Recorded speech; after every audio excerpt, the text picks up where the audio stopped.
അമൃതം പൊടി വെച്ചിട്ട് നമുക്കൊരു 4 മണി പലഹാരം ഉണ്ടാക്കാം. അതിനായിട്ട് 2 ബൗൾ അമൃതം പൊടി എടുത്തിട്ടുണ്ട്.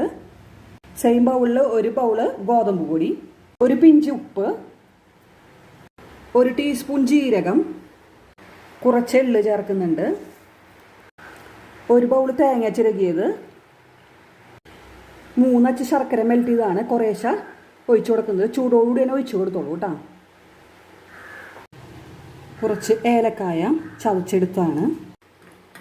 ഇനി നമുക്ക് ചെറിയ ചെറിയ ബോൾസ് ആക്കി ഇടണം. കയ്യിൽ ഇത്തിരി ഓയിൽ തടവിയിട്ടുണ്ട്. ഇതിൽ നിന്ന് കുറേശ്ശെ എടുത്ത് ബോൾസ് ആക്കി എടുക്കാം കേട്ടോ. ഞാനെല്ലാം ബോൾസ് ആക്കി എടുത്തിട്ടുണ്ട്. ഇനി നമുക്കിത് സ്റ്റീം ചെയ്തെടുക്കണം. ഇഡലി പാത്രത്തിൽ വെള്ളം വെച്ചിട്ടുണ്ടായിരുന്നു. ഞാൻ ഓരോ ബോൾസ് ഇഡലി തട്ടിലേക്ക് വെച്ച് കൊടുക്കുന്നുണ്ട്. 20 മിനിറ്റ് കഴിഞ്ഞിട്ട് നമുക്ക് എടുക്കാം കേട്ടോ. നമ്മുടെ അമൃതം പൊടി വെച്ചിട്ടുള്ള ഹെൽത്തി ആയിട്ടുള്ള 4 മണി പലഹാരം റെഡി ആയിട്ടുണ്ട്. അപ്പോൾ എല്ലാവരും ട്രൈ ചെയ്ത് നോക്കിയോളൂ. നല്ല ടേസ്റ്റാണ് കേട്ടോ. സപ്പോർട്ട് ചെയ്യണേ.